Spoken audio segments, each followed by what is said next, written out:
All right, coming down in 3, 2, 1. Well, hi, everybody, and welcome to this edition of our ShawLocal.com Bears Insider podcast. I am Hub Arkush, and along with me as we are together each week is our Chicago Bears beat reporter, Sean Hammond, and our Shaw Media Group sports editor, Kyle Nabors. And gee, guys, what's going on? Not a lot of news around the NFL, and a lot of it centered here in Chicago. I tend to assume, I know a lot of our listeners and viewers are Bears fans. We have a lot of Packers fans, NFC North people, and just NFL fans in general. And it has been a really interesting week, and we're going to get to all of it, but we have to start on the front page news, the headline in Chicago, where most of our I shouldn't say most, but an awful lot of our Shaw papers are located. We know that's where a lot of our followers come from. The Chicago Bears are trading Khalil Mack to the Los Angeles Chargers. They'll get a second and a sixth round pick in return. They will realize a ton of cap savings over the next 2+ seasons. This year, not all that meaningful. They'll end up saving somewhere between $3 and $6 million against the cap. These tend to be moving numbers as people try and sort them out, but they will then save over $40 million in cap space over the 2 following seasons. And that is clearly what this trade is all about. It came as a bit of a shock only because the return doesn't seem to a lot of folks to be what you'd expect for Khalil Mack, and questioned, I shouldn't say repeatedly, but certainly more than once from the moment they arrived. Ryan Poles and Matt Eberflus indicated there's no rebuild here. We're going to go out and try and win the division this year. Well, make no mistake, the rebuild is now underway. That's the purpose of this trade. It certainly isn't an attempt to make the football team better right now. That doesn't make it right or wrong or good or bad, but that's the reality of where we're at. And I didn't see it coming, not with just a second and a sixth round pick in return. And really can't make up my mind as far as what I think personally, good or bad.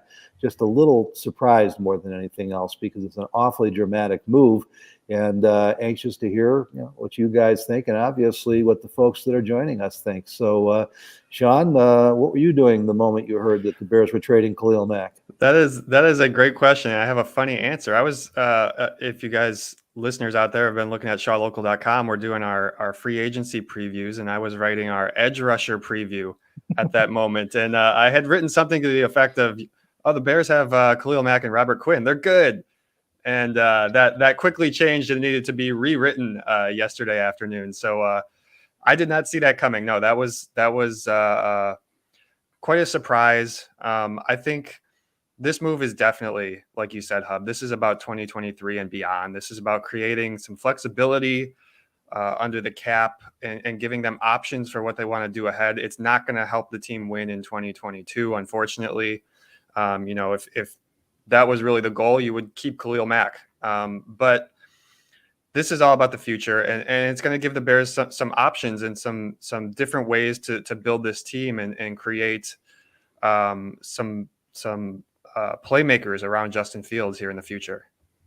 So, Kyle, Sean got a little taste of what I got, although I knew it was coming. I was writing the wide receiver preview on Tuesday when we were waiting for the franchise tag deadline, and actually assumed one guy would get tagged who didn't. I didn't realize that Mike Williams would get the extension done, so I had to kind of start rewriting on deadline. I hope that you had a little more time to work on it, Sean. But Kyle, I think a lot of this is shock value more than anything else. It's not the end of the world one way or the other.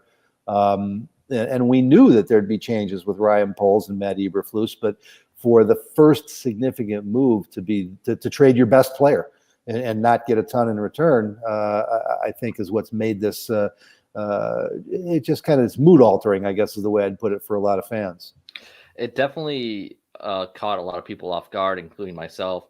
You and I were texting last night, Hub, over the fact that I actually screwed up your column that you wrote about the Khalil Mack trade, because that's how much I was thinking about the value that they got. I was going to rewrite something, and you had correctly put in there was a second and a sixth, and I put a second and a third, because in my mind, as I was reading it, I was going, they should have at least gotten a third there for the second pick. So that shows you where I was thinking. I'm not surprised that they didn't get a first rounder. I did think the return was a little underwhelming, but more importantly, I get what the Bears and Ryan Poles are trying to do with this move. I think it's probably, given the state of the team, the correct move for the long-term health of the organization. What I wonder, and what I think is going to really frustrate fans if this is what unfolds next week in free agency, is you should be creating this room, and you don't really need a ton of cap room this year with the way contracts are structured. They did create a lot of room in 23 and 24. You don't want a bunch of 1-year prove it deals, a bunch of band-aids. The Bears need to go out and get a few impact players that can be a part of this core on offense with those savings over the next couple of years here. So if you are listening to this podcast, we really appreciate it, but you may not know yet that we actually broadcast this live when we record. We do it every Friday morning at 9:30 Chicago time, and you can join us in the future, since you may not be, you may have missed the live broadcast this week, but you do that. The easiest way is to go to one of our Twitter accounts. You can go to @Sean_Hammond. You can go to @Kyle Nabors. You can go to @Hub_Arkush. And it'll be right there in our Twitter feed and show you how to join. You can go through YouTube. There are various ways to find us, but it's 9:30 every Friday morning, Chicago time.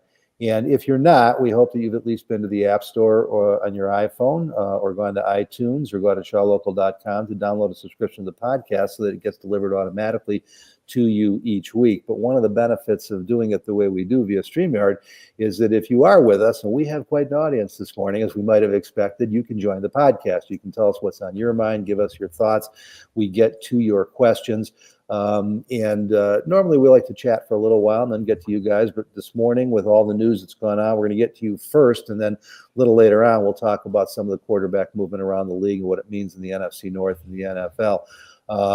Kyle, I know you've had a few minutes to kind of sort through what's on everybody's mind. Kyle is our question master. He decides who gets in and who doesn't. So let me give it back to you. Tell me what you think is the place to start. We're gonna start at the top and work our way down here.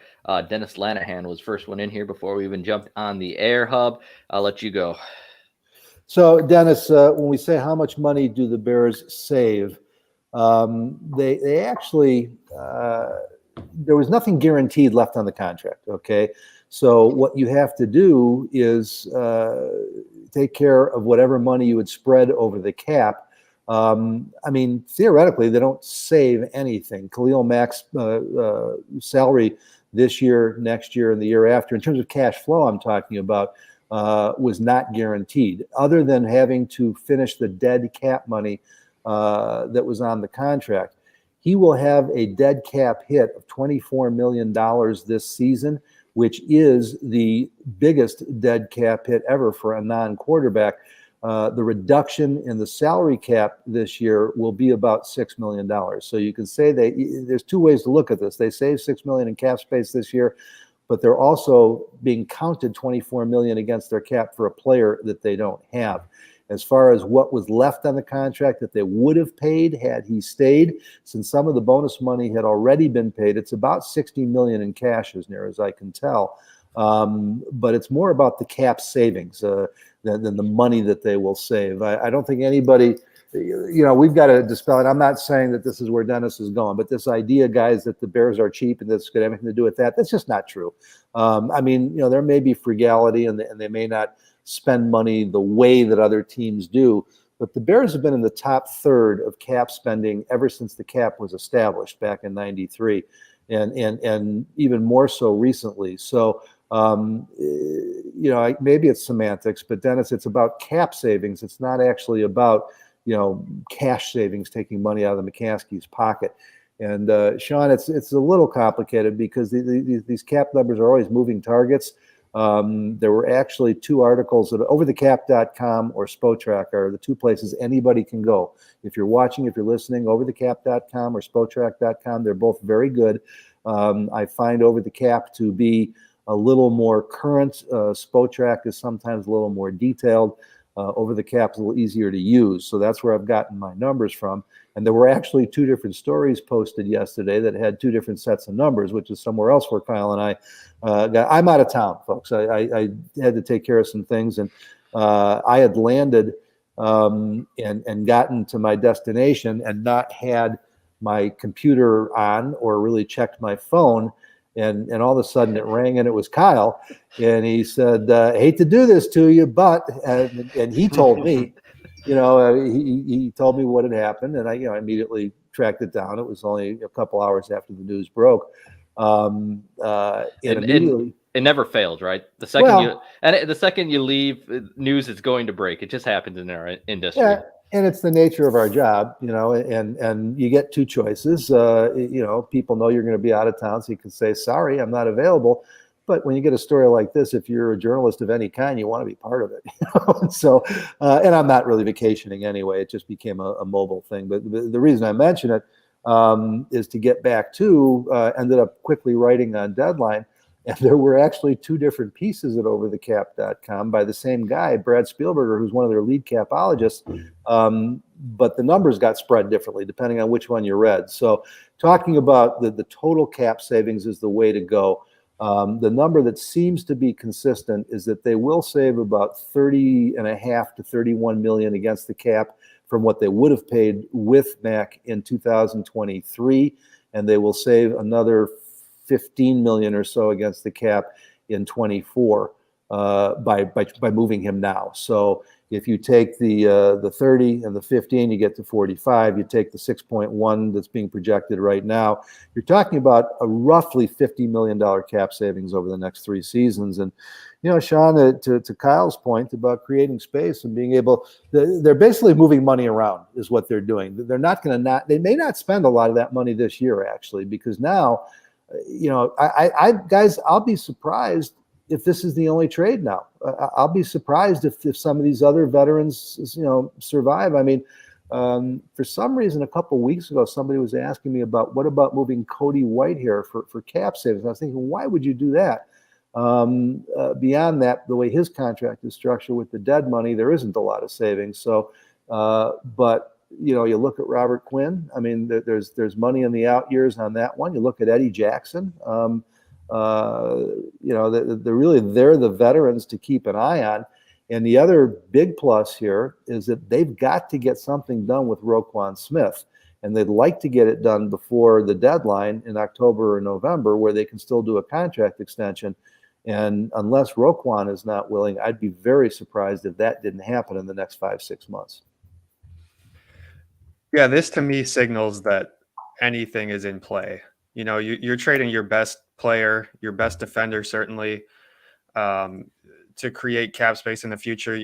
Any of these veterans could be traded or cut, I think, here in the next couple of weeks. And it's hard to predict what exactly that's going to look like. But, you do look at, as somebody mentioned it in the chat, and they're right on it with the number. They got right now they're projected after this move to have 121 million in cap space next year. And I think you're right on it for 2023. Let's 2023. Yes. Yeah. Meaning 23. You're right on it, Hub. I mean, this clearly creates some room to offer Roquan Smith a massive deal. And I think that's probably where this is going. And, that's gotta be a priority. He's younger. He's seems to be a guy who will fit Eberflus's system really well. And now you got the flexibility to do that in the future. Yeah, and just to be clear, folks, because I'd seen that 121 million, and it's a fun number to play with, but it's also completely misleading because they don't even have 51 players under contract yet. As a matter of fact, with the trade of Khalil, they're back to 44, and you've got to have 51 to do your cap calculation. So that's at least 7 more players that you sign. They're not all going to be at the minimum. So that's going to eat into that cap space. The Roquan Smith contract that you would hope has to get done will eat into that contract. And they're going to go through free agency in this year's draft and eat up some of that money. So they will never get to 23 with 121 million in cap space. But, it sounds good now. But with this move and other moves, they could very well end up going into 23 with 60, 70, million in cap space. That's where occasionally you'll see a team way out there. I think the Colts were there. I think in the second or third year of the Chris Ballard regime, they had 85 million in cap space, and it was the biggest number I'd ever seen. So Kyle, it is going to be a very, very big number. The other thing, before we get to the next question, since I brought it up and Sean followed up on it though, is that Roquan Smith does not have an agent. and doesn't seem to be in a hurry to get one. In fact, may not. And I don't know if he's looking at this, but part of the big news this week was the somewhat surprising release of Bobby Wagner by the Seattle Seahawks after being named All-Pro for the 8th straight season. And he is famous for having done his own contract the last time around with the Seattle Seahawks. At the time, he became the highest paid defensive player in football. This was before the Mack and the Aaron Donald deals. And so you can do it without an agent. Now, it may also have to do with why Bobby Wagner is now a cap casualty a couple of years later. I doubt it, but Roquan needs to hire an agent, or he needs to sit down with the Bears this summer. One of the reasons nothing got done in season last year is because he doesn't have an agent. You're not going to try and negotiate a deal with a player while you're getting ready to play real games. So that'll be one other, landmark to keep an eye on is when Roquan gets an agent. Yeah, that deal you have to think is near the top of Ryan Pohl's priority list.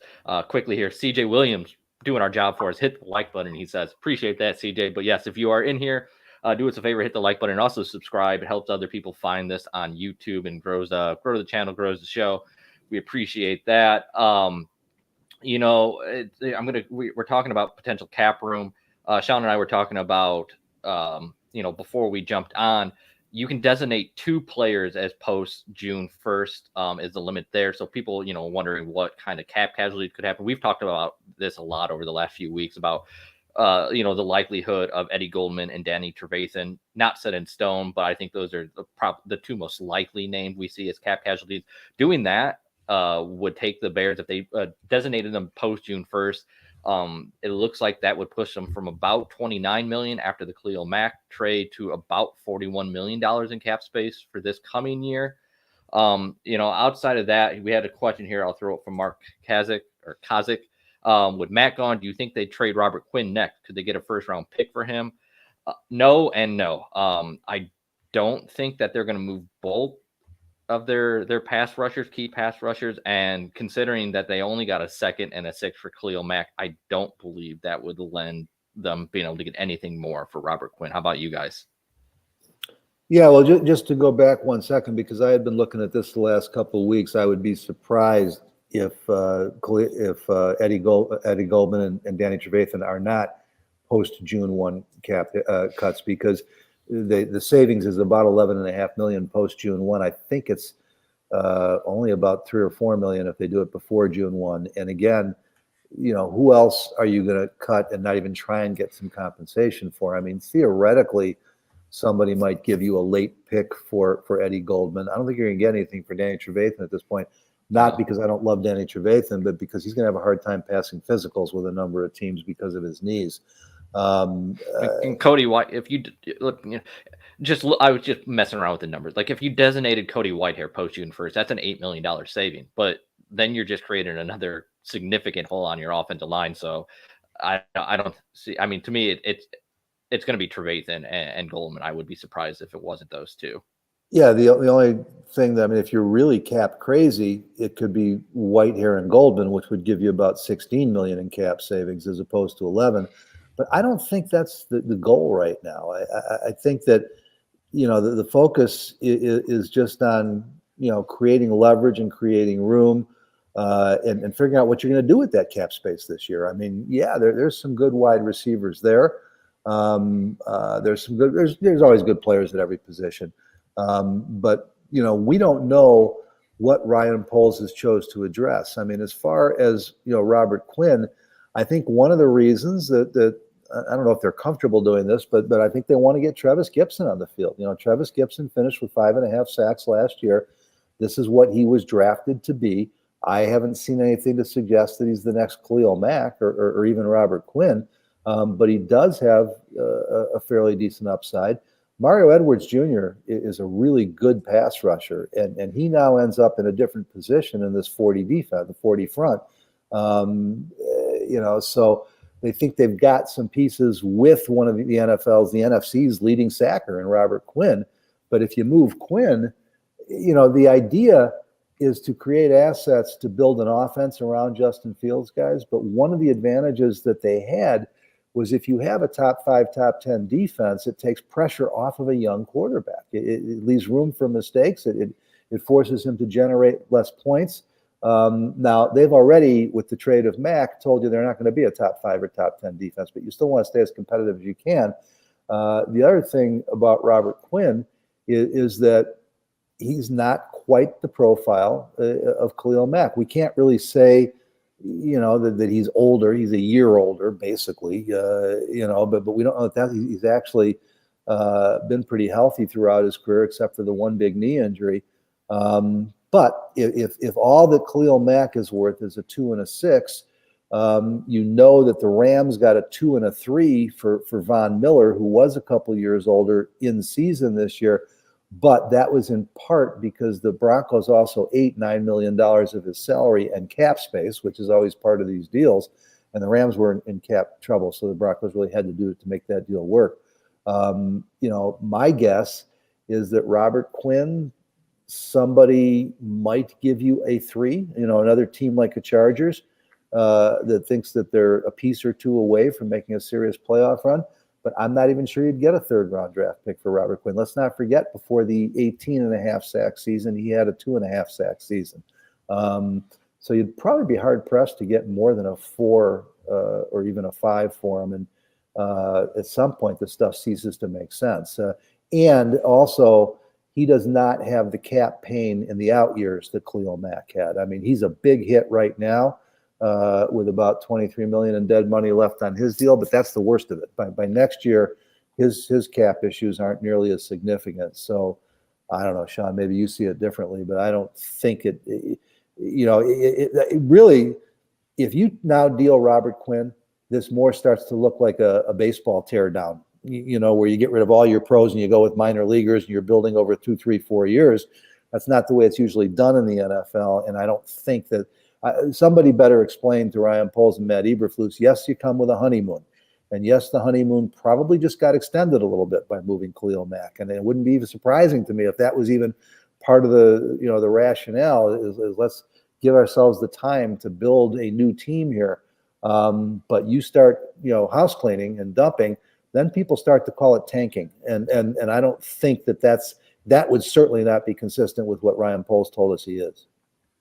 No, I don't see them moving Robert Quinn, and I'm just sort of chuckling to myself thinking about, you kind of touched on it there, Hub, but if you told Bears fans about this in 2020 that they'd be left with Robert Quinn and no Khalil Mack, I mean, look how fast this has changed just with the year that Robert Quinn had last year and those 19 sacks. You're right, Hub. He had, what did he have, 2 sacks in 2020? Yeah. Mm-hmm. It's quite a change here in the last year. And I don't see them moving on from, I don't see them trading Robert Quinn. I'd be surprised if they traded both of these guys, because you still need somebody to play that position. And you got a guy who had a really good season last year.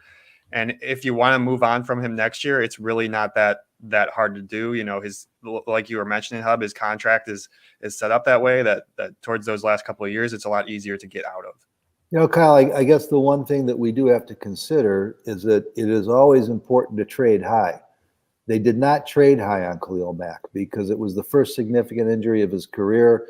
And he basically, he played 2 games with the injury, but still missed 9 games on the season.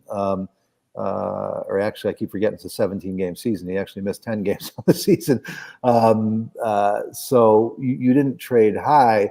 But people still know he was playing. He was on a career pace for sacks when he got injured. So you're trading relatively high on Mack.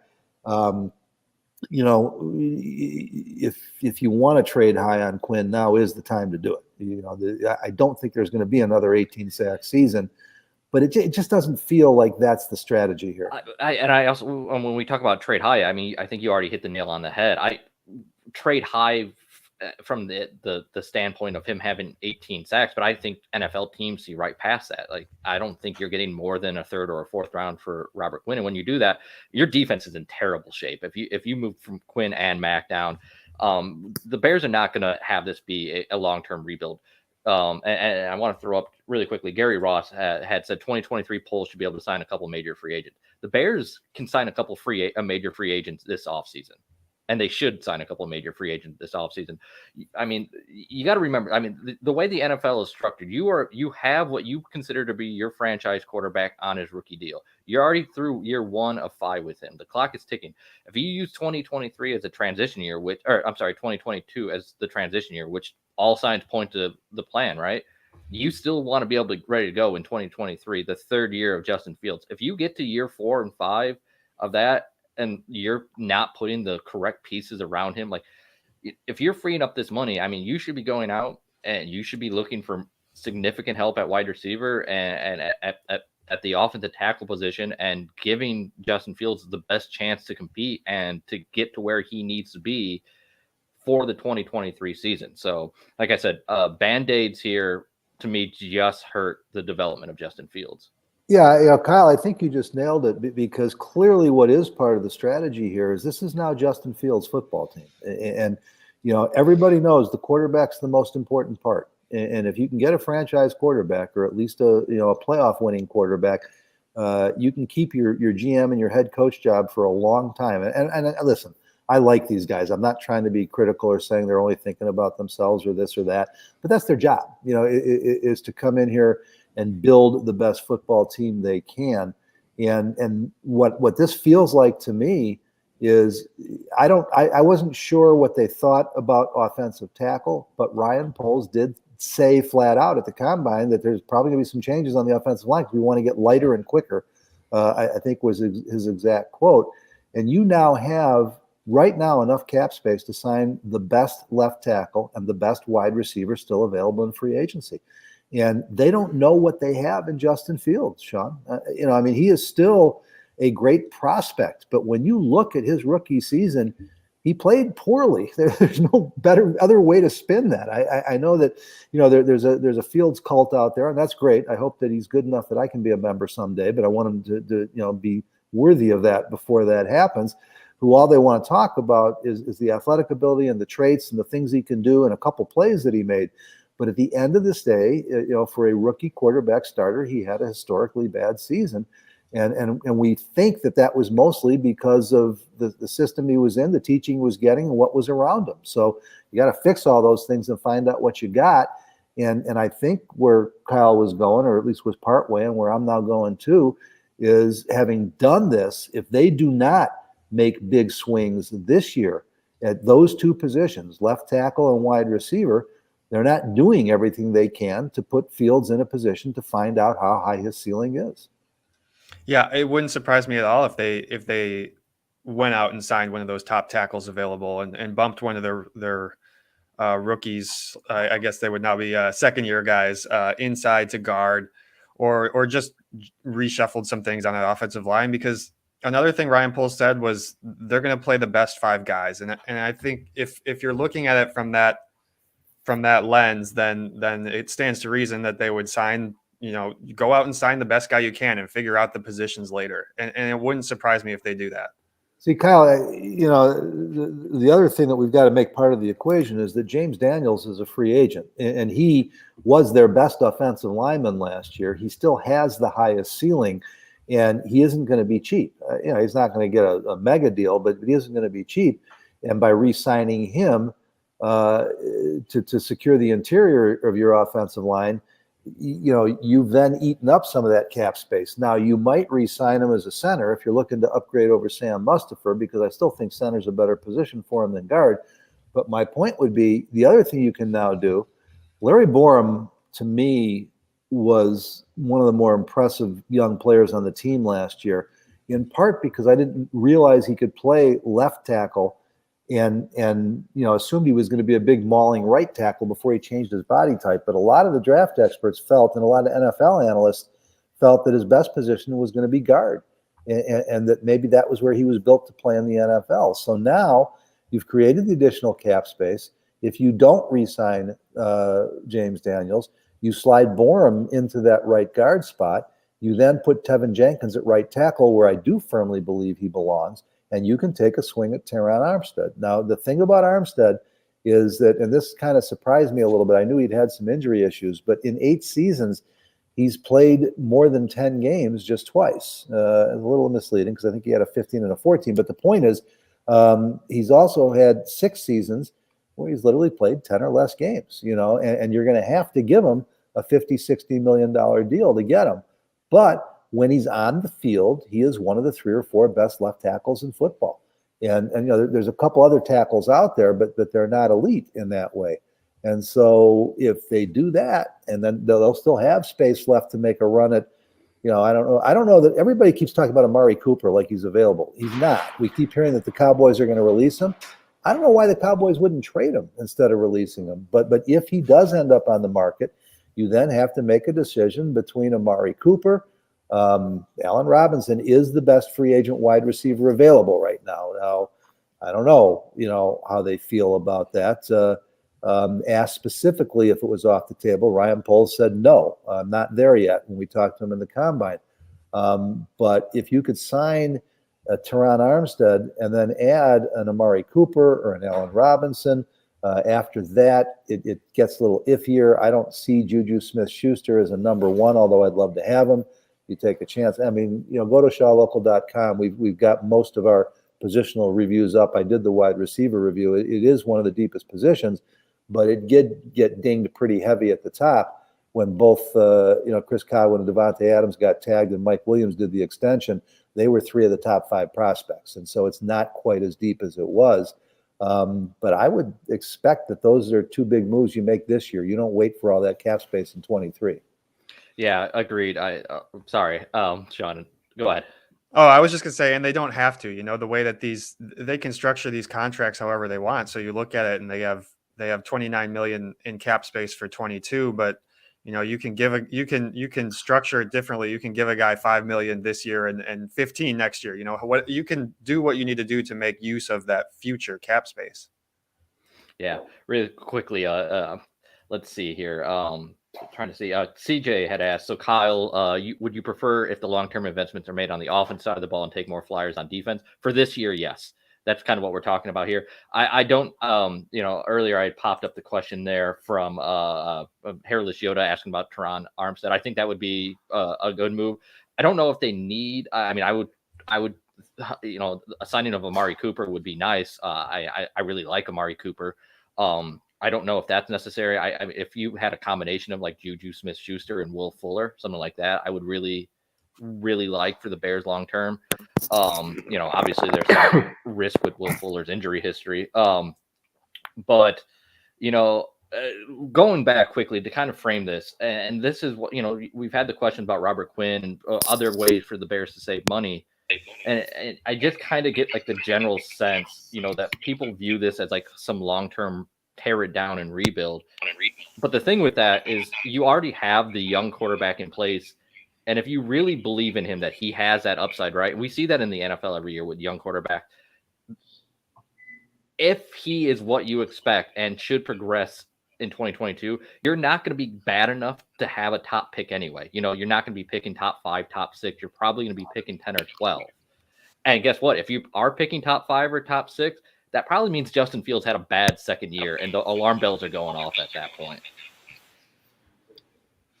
Guys, I apologize. Something went wrong with my headset as I was listening to Kyle, and so I'm going to have to do this without the headset. I hope it doesn't sound too bad. But, yeah, the other thing that intrigues me about this move that we haven't talked about yet is that Matt Eberflus is your head coach. And I think we came to this with the assumption that he was drooling over having Khalil Mack and Robert Quinn. And stuff like this does not get done, without his endorsement. If it does, then he and Ryan Poles aren't going to be together as long as they'd like. That's just not the way the GM and the head coach work. So that's kind of the missing link here, because I don't think that Matt Eberflus is going to sit back and just confidently say, let's spend all of our assets on offense, and what am I going to do with my defense? There is a bigger plan here. And so when you say just take flyers on defense and spend all your money on the offense, no, I don't think that's the plan either. But it's obviously not a one-year plan. It's going to take 2 or 3 years to build a Super Bowl contender. Maybe there would have been a way, being middle-aged, to get back to the playoffs this year. The other question, guys, that I raised in the column I did last night, and it's at shawlocal.com, because people immediately started asking me, is this a reaction to Aaron Rodgers' decision to stay in Green Bay? And you knew if Rodgers stayed, they weren't going to let Adams get away. We still have to figure out how they're going to do it with their cap issues because they've got real cap hell. But I don't think this really has anything to do with the Aaron Rodgers decision. I think that this is about Ryan Poles' plan to build his football team. But we can't ignore that was some of the other big news that came this week, and suddenly the Bears follow it with a blockbuster that we weren't expecting. I don't think this is a direct reaction to that. I think this is more Ryan Poles looking at ways that he could create that space in the future. And Khalil Mack was the obvious choice. He's got that huge contract. Certainly, Aaron Rodgers sticking around in Green Bay isn't going to help the Bears anytime soon, but I would be surprised if that was the case. Hub, you want to take a minute and try and find headphone to try and get it to work, or you want to exit the room and come back in and see if that works? I can try that. Yeah, unfortunately, guys, as I mentioned, I'm on the road, and so there is not a second pair of headphones. That's all right. Do that. We'll you jump out and restart it, and we'll hold down the fort here, just because I don't want it to echo here, which is what I'm not concerned about the background. That was actually fine, Hub. I was just when we talk, we can kind of hear an echo. So I'm just going to put you. Y'all good? No, go ahead. Put me on mute or something. Okay, I'm going to put you on mute for now. Just give me a thumbs up when you're ready. All right. So we're going to go through here and find some questions here, Sean. Yeah, what else we got? There was a question about Allen Robinson I wanted. We love all the comments, guys. It's busy in the chat today. It is. Here, Brian Lindgren. Looking at the wide receiver market, what are the chances and what would it cost to re-sign Allen Robinson? It's a really good question because I would have told you going into, well, if the prior regime was still here, it would be pretty much a 0% chance that Allen Robinson would be coming back. I don't know how he views the organization with the front office changes. Clearly, he was professional but upset with the way things went down in terms of his contract and the way he was used this past year. Now, the cost is the other thing. Clearly, that cost came down, right, Sean? Coming off that year. But, given his age and his prior production, I don't think it's going to tank too far. I still think he's going to get paid pretty well. Yeah, I would agree with that. And I think they can really make that argument pretty easily that this was a bad offense that he was stuck in this past season. They can say that this was all on Nagy and the coaching staff more so than it was on Allen Robinson. And certainly the hamstring injury and COVID didn't help. But yeah, he's a tough one to figure out as you look at free agency, just because he's coming off that bad year. And obviously he probably wanted something, the Bears paid him $17.8 million last year on the tag. And he probably wanted north of that. I would imagine if he wasn't willing to take or if the Bears were willing to tag him at that price. I would think that comes down a little bit, maybe just because of the bad year, but I wouldn't expect it to come down too much. So, you looked at it and you looked at the contract extensions that were taking place around that time. Robert Woods was given new money. Cooper Kupp was given new money, I believe, about the same time as well. I thought something in the mold of the Robert Woods deal was something that could have been of interest to Allen Robinson. I don't think he gets anywhere near that number now, and I'm not sure he gets that number of years. It was 4 years, $65 million for Robert. Yeah, Woods. I think you're probably looking at a 2 or 3 year deal for Allen Robinson. Mike Williams just got 3 years for 60, right? Yeah, I believe is what that was. 3 years, 42 million. 3 years, 45 million. It's something that I think is realistic. Which is pretty similar to what his original Bears contract was. Yeah. So. All right, well, let's move on from there. Mike Johnson asked, did the news out of Green Bay have an effect on the decision to trade Mack? I surely hope not. But, Sean, what do you think? Yeah, I don't think so. I would be surprised if that was the case. I mean, I imagine that this was Ryan Poles' plan all along since he got the job, whether he said it or not. I mean, it was all about creating that cap space, and Khalil Mack was the obvious place to do that. I don't think anything that's going on around the NFC North really played into his decision to do that. You're talking about a 38-year-old quarterback on a team that, with him coming back, and they are going to get an extension done. I don't think it's been made official yet. They have to get an extension done with Aaron Rodgers to get that cap number down, because they are way, way over the cap. Even getting it done, they're still in bad shape in terms of what they can do with their roster this year. So I don't think you should be overly scared. You know what I mean? At least over the next couple of years about what the Green Bay roster is looking at. They're investing a lot of money into Aaron Rodgers and Devontae Adams. Looking back, I was texting a friend who's a Packers fan, and considering they had already drafted AJ Dillon, you look at that Aaron Jones money now, and it doesn't seem like a prudent use of resources. Obviously, the Jordan Love thing seems really, really silly at this point. I don't think you should be concerned. The Bears should be concerned about the Packers. They got to figure out things in-house and not worry about what's going on up north. And that Rodgers contract is going to make it tough. They're going to have to do their own juggling with the cap in the coming years to make that work, because that's a really big number. Yeah, and they have some issues, I think, on the offensive line too. You look at the tackle positions; they got a couple names there, a couple aging guys. I'm blanking out now. David Bakhtiari, obviously very good tackle, but like he comes with like a huge cap number. Is I believe 31 years old. So they got some issues up there in Green Bay of how they're going to make this work money wise. Darth Nander now also noticing what I did, which is why I started checking. Watch out for that wall, Hub. It'll get you. Hub, I hold on one second, Hub. Let me still. I gotta unmute you here. Let's see. I unmuted myself. Yeah. Okay. Guys, I apologize. I've got 3 different headsets here, but only one receptacle on my computer that will accept them. And so if the echo is bad, Kyle, I may have to say goodbye for the morning, or I can continue to try. I don't hear the echo, so it's really hard. Right now it sounds okay. Sean, okay. Are you getting anything on your end, really? Just a little feedback, but not much. Just faintly, but it's not too bad. All right. We're going to wrap this up in the next 10 minutes or so. So just bear with us here as we finish this out.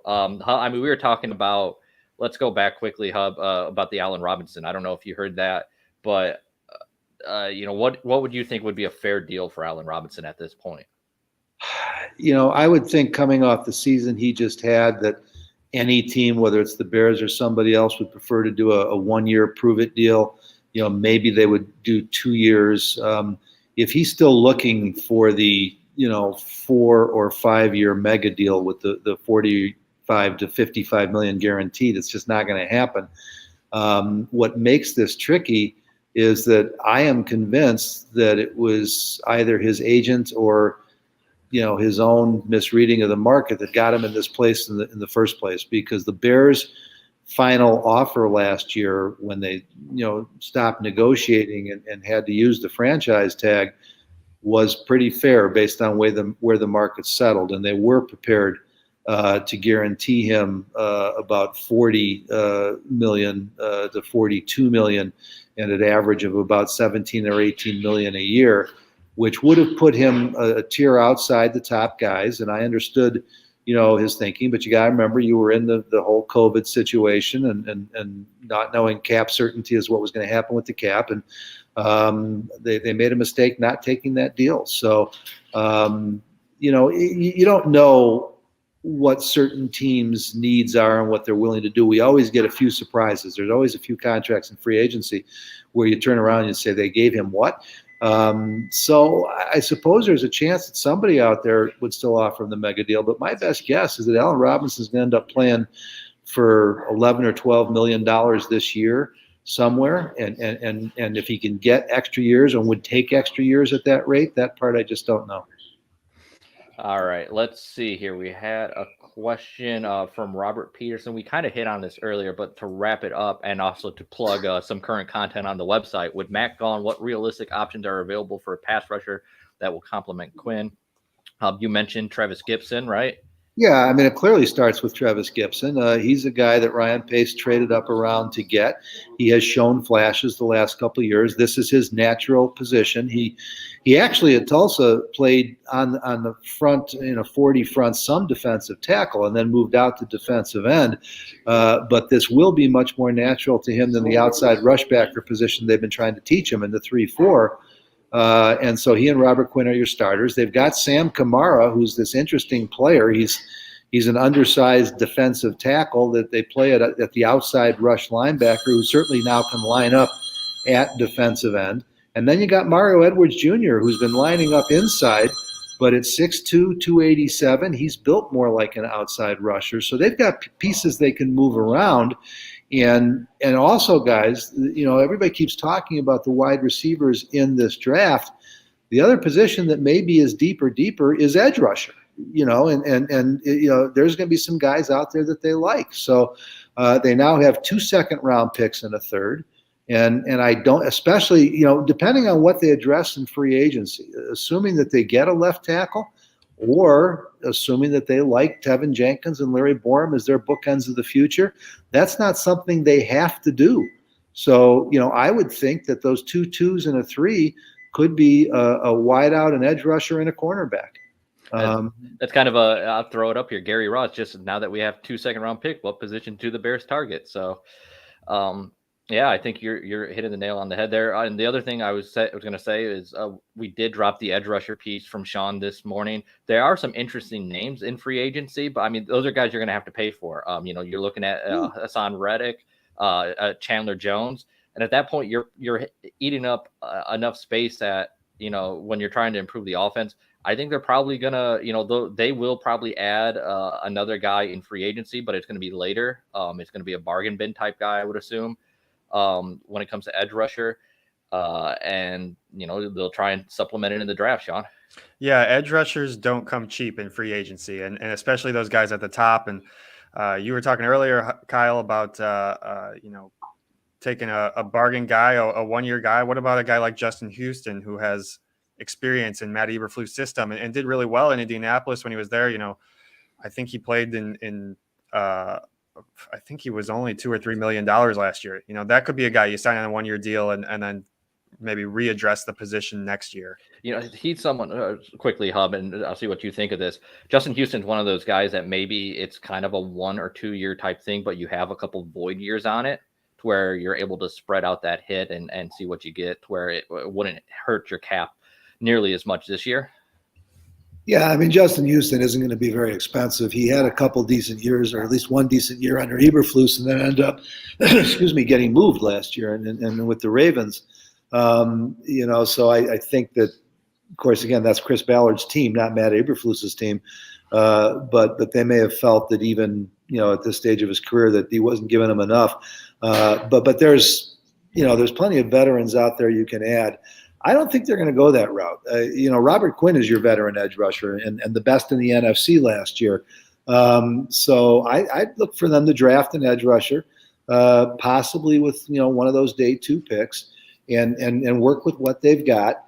And Kyle, I think that the focus is on solidifying the operation around Justin Fields. I think this comes back to the offense. And so, you're in a situation where you do not have to sign an edge rusher in free agency. You don't have to sign an offensive tackle in free agency. You also don't, have to draft one. You can go the other way. We don't know what they think of the tight end position. I mean, Cole Kmet is a guy who still has some ceiling left and has a chance to be a pretty good tight end, but the rest are all gone. Jimmy Graham's a free agent. J.P. Holtz is a restricted free agent. They did tender Jesper Horsted. They may want another tight end. They may want a center, depending on what they're going to do with James Daniels if they don't upgrade, over Sam Mustipher in free agency. So, again, I can't say this emphatically enough. The biggest message we got with this Khalil Mack deal is that this is a rebuild now. And they have spent the last 6 weeks, self-scouting, evaluating what was on the roster. And we don't know, what Poles and Eberflus are confident in of what's been left to them by Ryan Pace. So, You move a Khalil Mack, they could move a David Montgomery. I don't think they're going to. I think that would be crazy.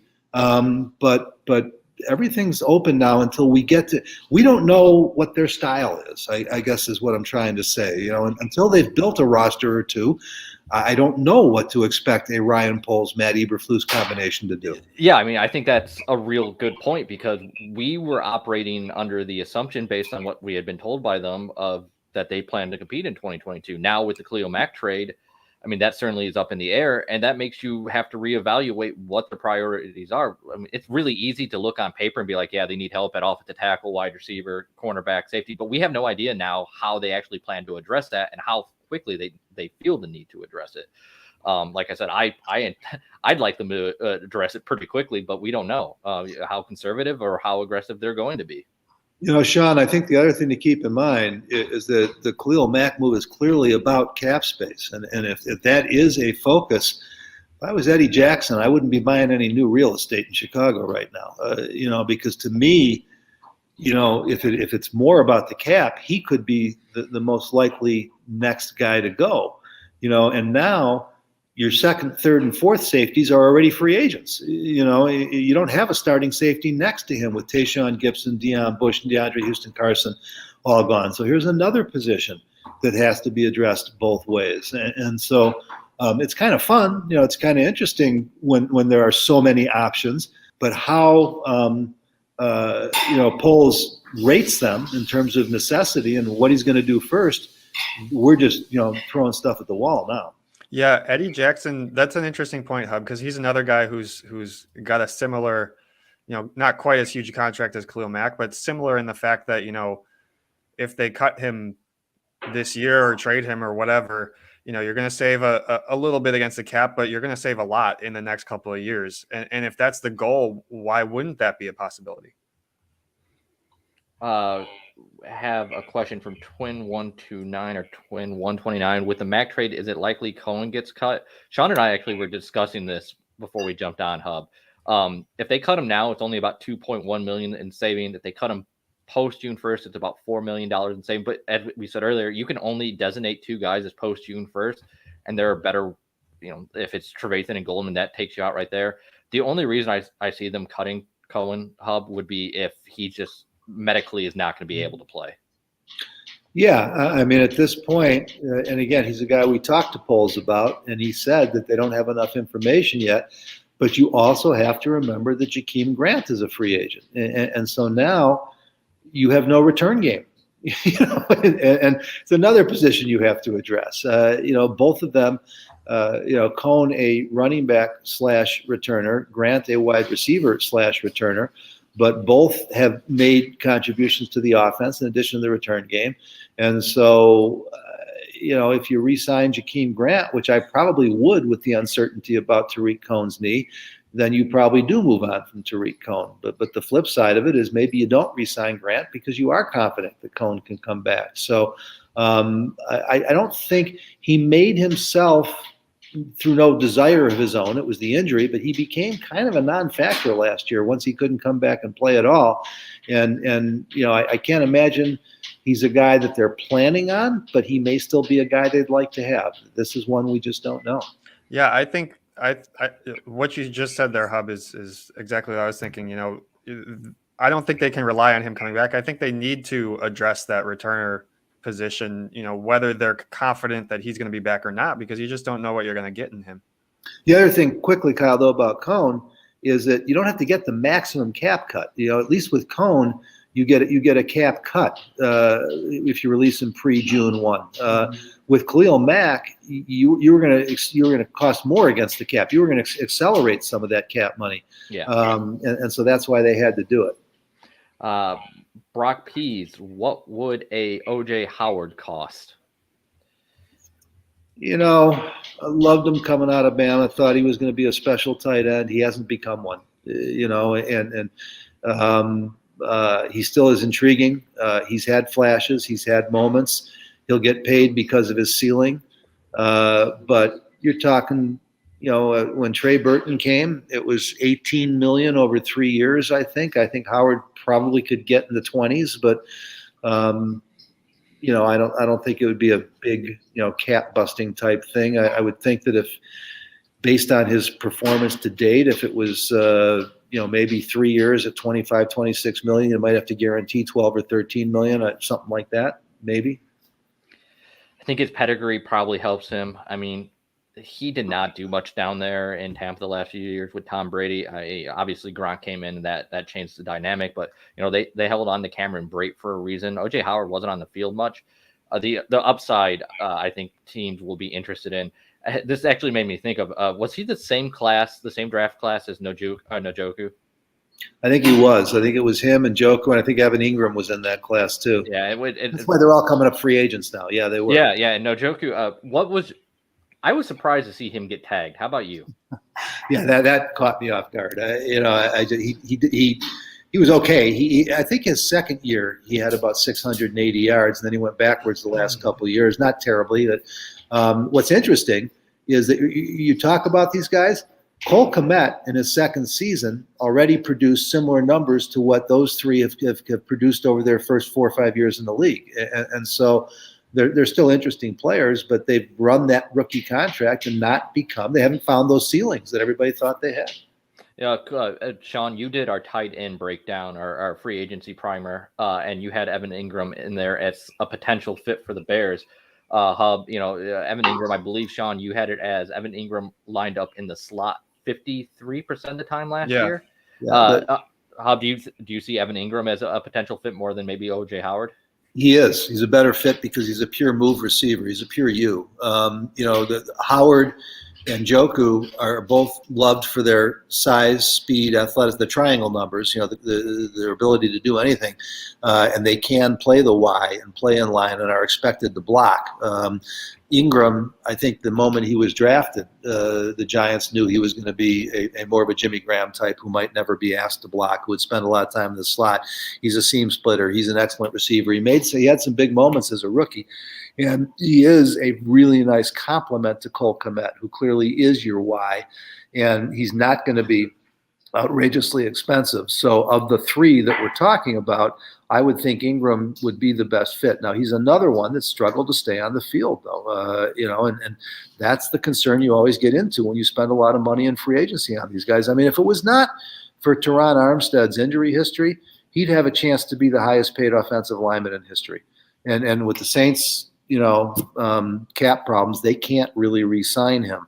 But, with Ingram, it's really the same thing. He hasn't become the player that Armstead has become, but beyond that, it's just can you count on him to be on the football field? Yeah, absolutely. Evan Ingram has struggled with injuries. Mike Johnson asked, will Alec Ogletree be back?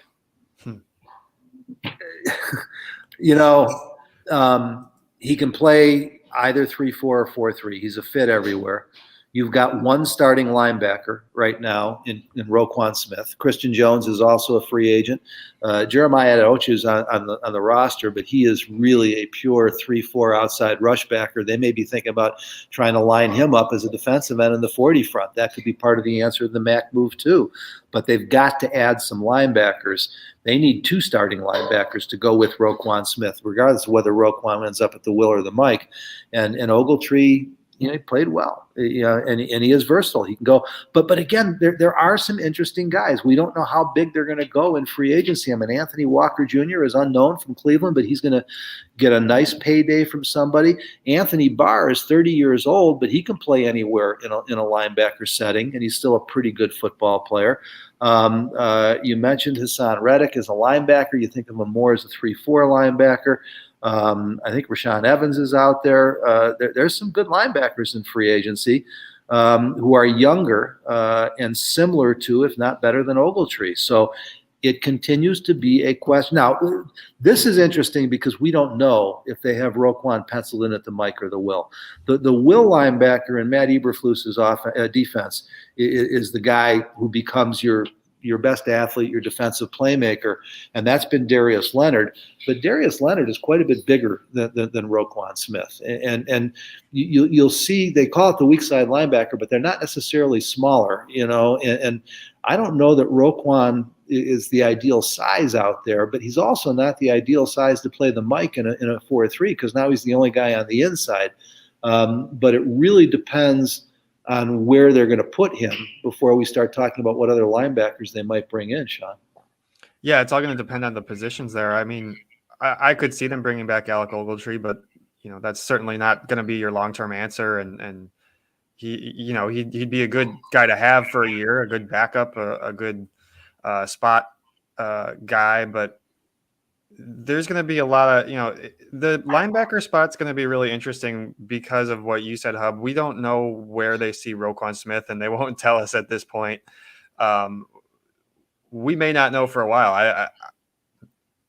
I don't know. It's going to be hard to see to say even once we find out who else they're bringing in. We're going to have to talk to these guys and see what this looks like when we get to OTAs.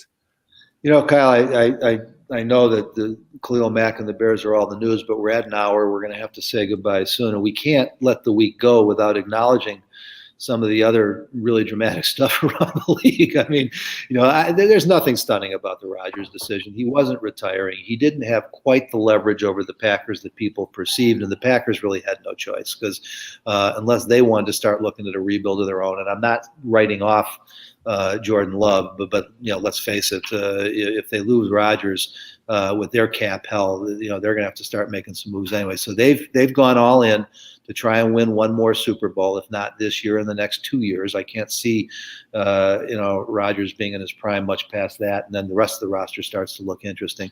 But with him back in Green Bay, then immediately. Thank you. Immediately they move and bring in, the Broncos move and make the blockbuster trade for Russell Wilson. And I'm just curious to hear your guys' thoughts on that, because I heard Pete Carroll live on the air with Jim Miller and Pat Kerwin on the best show on NFL radio 3 days before the trade say people have to stop asking about Russell Wilson. We'd be crazy to trade him. We're not trading him. And yet not only did they trade him, but they got a haul, and it's a really interesting deal. And I think, to be honest with you, Sean, I think it led to some of the Khalil Mack frustration. Russell Wilson's a quarterback. It's a big difference. He's actually 2 years older than Khalil Mack, but at quarterback, that's okay. And yet they got 2 ones. I think they got 2 ones, 2 twos, and a 5, and they gave up a 4. And they also they didn't get the 2 twos. They did, didn't they? Now I'm drawing a blank. I gotta pull it up. Yeah, I'm blanking too. Because they also got, They did. They got two ones, 2 twos. 2 ones, 2 twos. Noah Fant, who's a former, I believe, number 2 and one of the bright young tight ends in the league, and they got Shelby, the defensive lineman, and they get the Missouri quarterback. They get Drew Lock, who I don't think is going to be a franchise quarterback in the NFL, but he's still got some arm talent. And when that happens, and then the Bears move an all-pro like Khalil Mack and get a 2 and a 6, this is part of the issue that some Bears fans are having. Yeah, I mean, it's fair to be a little bit upset. I think the cap number plays a lot into that. Obviously, a quarterback is much different, and you're talking about a Super Bowl winning quarterback who's done it at a high level for a number of years. I mean, it's not surprising that cost the Broncos a lot of assets to get a guy like Russell Wilson. But yeah, I mean, I think it's okay to be a little bit underwhelmed with the return on the Khalil Mack. I mean, I think you got to look at it though from the cap perspective too, and just how much money that the Chargers are going to be taking. Well, and Kyle, this is where, just for everyone who's listening, we've got to, it's tough to swallow sometimes, but you got to understand this is the way it works in the NFL. Then the Commanders turn around. I'm never going to get used to calling them the Commanders, but we'll see. And they give up 2 threes, one of which is conditional and could become a number 2 for Carson Wentz. If Wentz plays 70% of the snaps, and if he's healthy, he probably will, they gave up a 2 and a 3 for Carson Wentz. Now, at this point, this is a guy who's dealt for the second time in 2 years after the Colts gave up a 1 and they're eating that. And yet you get that much more for Carson Wentz than Khalil Mack. It's the position. guys. It's about the quarterback position. You can't even put the trades in the same conversation because it's a whole different conversation when you're talking about a quarterback. Yeah, absolutely, and it's going to be fun the next few days here to see what the QB carousel continue. Rumors of Jimmy Garoppolo flying around, Kirk Cousins. Mitch Trubisky is all of a sudden a hot name in the free agent market. He's going to get some money. And it's going to be interesting to see if he lands a pretty much a guaranteed starting job or how that all plays out. It's interesting, Kyle, that you mentioned that because, yes, Mitch is going to get paid, but this is costing him money right now because Washington and Denver fill their quarterback needs with the trades. Now, Seattle has a quarterback need, but as teams start, making these other moves, he starts to drop down the list a little bit. But at some point, it's going to be a positive musical chairs type situation where he's the last guy standing. And yes, Mitch is going to get paid. Is he going to get what he would have gotten if the Bears had extended that fifth-year option? No, that would have been a $24 million season. But you can get a lot more than 1 year for 2.5, which is what he got in Buffalo. All right, we want to wrap it up, or we want to take any more questions? You got one more question that you think we can't leave out of the show? As long as we're this long, we can go. Well, we got a comment that I'll throw up, but first we'll do one more question. And that is, what happens with Nick Foles? I mean, who knows? I don't think it has much to do with anything here. At this point, his cap hit is pretty manageable. You definitely still want a veteran backup for Justin Fields. He is arguably the best backup quarterback in the NFL. Even with his one game last year, he gave him the best quarterback game they had all season. And maybe most importantly is everything I've heard is that Justin Fields loves Nick Foles. That Foles was, the best mentor that he had last year. Again, you never know how to weigh all this, but Ryan Poles was, one of the top personnel guys in Kansas City when Andy Reid and Matt Nagy allegedly resurrected, Nick Foles' career that year before he went to Philadelphia. So, it wouldn't be shocking if he's their backup quarterback this year. Do you want to add one more thing to the shopping list because you got to sign another one? If you let him go, who's out there? You're not looking for a starter now. Who's the backup quarterback out there that you'd rather have than Nick Foles? You've already paid the big money on Foles' contract. He's actually the cap, I believe, is only $3 million hit. So you're going to pay more than that if you go out and try and find a different backup. Well, I think that the salary is $4.4 million. That's what he's going to cost him. But I think the cap hit is bigger. But the way you look at this, because I just looked at this, the Justin Fields cap hit is only about $4.4 million. I thought the Foles cap hit was still about $10 million. But a $14 million cap hit for your first two quarterbacks, that's nothing in the NFL. And so it's not about the cap. It's about what they think about Nick Foles in terms, Sean, of what the Bears decide to do here. Yeah, he's going to be. I would imagine he's going to be back, and he's going to be your backup. That's a really cheap quarterback room when you got your guy on your rookie contract. I mean, heck, Mitch Trubisky could cost more than that next year. The dead money on Nick Foles is $7.6 million or $7.67 million, and it's a $3 million cap saving. Okay, so that's where I got that. I saw a 10, and now we're seeing a 7. But still, that's even better in terms of what your quarterbacks are costing you against the cap. So there is no cap incentive to move Nick Foles. And I don't think you're going to get a whole lot in a trade. You're not going to get anything. They tried to show. Yeah, I don't know that you're going to get anything. Cut him. Yeah.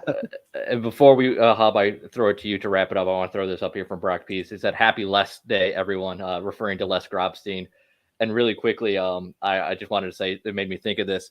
I will always remember my first time at the Soldier Field press box. It was a preseason game, and if you've ever sat through a preseason game, they can be kind of a grind. And Les was sitting in front of me along with David Schuster. And as you guys know, been in the press box, Les and David can be rather chatty throughout the game. And I actually loved it because of the fact that here was two guys that had been doing it for a long time, and they were sitting there in a preseason game and still having themselves a jolly old time. And it was a good reminder to enjoy what we do and don't get grumpy. I'm getting to watch free football, even if it is a 7 p.m. start on a Saturday night for a preseason game. I hope I'm not about to embarrass myself with something I should know. And it's not a comment on Les at all. Les was a friend for 40 years and certainly enjoyed him. But why is today Les Day? Am I missing something? Or? The city of Chicago declared it Les Grobstein Day. Actually, there No was a decree. kidding. Yeah, there was a decree, I believe, issued on Wednesday that said, yeah, today was officially Les Grobstein Day in Chicago. So, Wow. Les must have been politically connected. I didn't realize that. I love Les. I'm not trying to be critical, but Les Grobstein Day in Chicago, that's interesting. I did miss that one. I apologize, guys. It's well, good. Happy Les Day. I'm happy for Les's family and happy for him. Guys, we've gone long this week, but I think that might have been expected. This was probably the most surprising move the Chicago Bears have made since they announced trading for Khalil Mack. And it certainly has given us a clear indication now of where Ryan Poles and Matt Eberflus are going, although, it makes it more confusing to try and project or predict what they're going to do to get there. So it really, I think, enlivens the off-season conversation. We will have a lot more for you next week. Remember, Monday is legal tampering day, and Wednesday they start signing free agents. So next Friday, we could even more blockbuster news. We appreciate you all being with us for the podcast. If you want to join us live so you can participate, please do that every Friday at 9:30. For now, we will say thank you so much for being with us this week, and have a great week, everybody. And maybe we'll have a few blockbuster signings for you next Friday, but you got to tune in to find out. Take care.